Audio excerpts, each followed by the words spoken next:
வணக்கம். ஒரு விவசாயி ஒரு ஆடையும் ஒரு குதிரையும் வளர்த்து வந்திருக்கான்.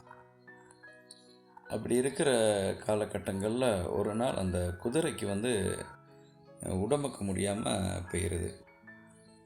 இப்போ உடனே அந்த விவசாயி என்ன பண்ணுறான், ஒரு வைத்தியரை வரவழைக்கிறான்.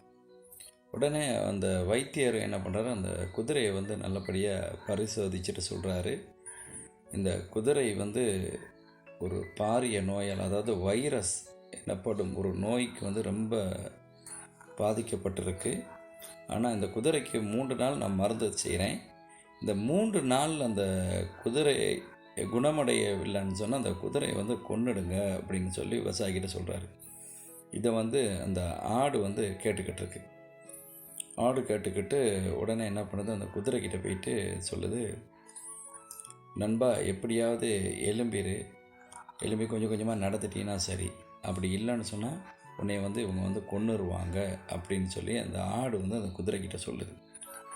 உடனே வைத்தியர் 2ஆம் நாள் வர்றாரு, மருந்தை கொடுக்குறாரு. குதிரை எலும்பி நடக்கலை. திரும்பவும் அந்த ஆடு என்ன பண்ணுது அப்படின்னு கேட்டால், அந்த குதிரையை வற்புறுத்துது, எப்படியாவது எலும்பிற உன்னால் முடியும் அப்படின்ட்டு. 3ஆம் நாளும் அந்த வைத்தியர் வராரு. வைத்தியர் அந்த மருந்தை கொடுத்துட்டு சொல்கிறாரு, குதிரை நாளைக்கு எலும்பி நடக்கலைன்னு சொன்னால் உடனே அதை கொன்னுடுங்க, இல்லைன்னு சொன்னால் மற்றவர்களுக்கு இந்த வைரஸ் தாக்குதல் ஏற்படும், இதனால் நிறைய பாதிப்புகள் வரும் அப்படின்னு சொல்லி சொல்கிறாரு. உடனே இந்த ஆடு விடலை, தொடர்ச்சியாக சொல்லுது, உன்னால் முடியும் எலும்பி நடன உடனே அந்த குதிரை எலும்பிடுது. எலும்பி நடக்குது. எதிர்பாராத விதமாக அந்த விவசாயி அந்த பக்கமாக போகிறப்ப அந்த குதிரை ஓடுது. ஓடி நல்லபடியாக இருக்குது. உடனே என்ன பண்ணுறாரு அப்படின்னு கேட்டால், அந்த வைத்தியரை அழைச்சி இந்த விவசாயி சொல்கிறாரு, உங்களால் தான் அந்த குதிரை எலும்பி நடந்திருக்கு, நீங்கள் தான் குணப்படுத்திட்டீங்க, உங்களுக்கு ஏதாவது ஒரு விருந்து வைக்கணும் அப்படின்னு சொன்னால் இந்த ஆடை வெட்டிடுவோமா அப்படின்னு சொல்லி அந்த விவசாயி சொல்கிறாரு. இதிலிருந்து என்ன தெரியுதுன்னு கேட்டால், இவ்வளவு தூரம் ஒரு உதவுகின்றார்களோ அவர்களுக்கு நல்ல பெயர் சேராது.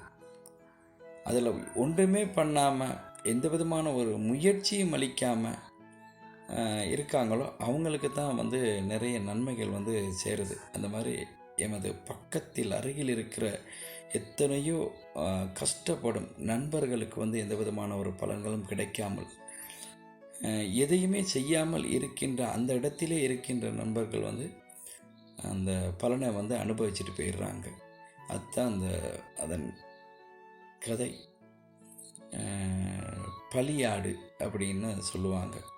அதாவது உதவுகின்றவர்களின் பெயர்கள் இந்த இடத்துல வராது. இதுதான் நிதர்சனமான உண்மை. நன்றி, வணக்கம்.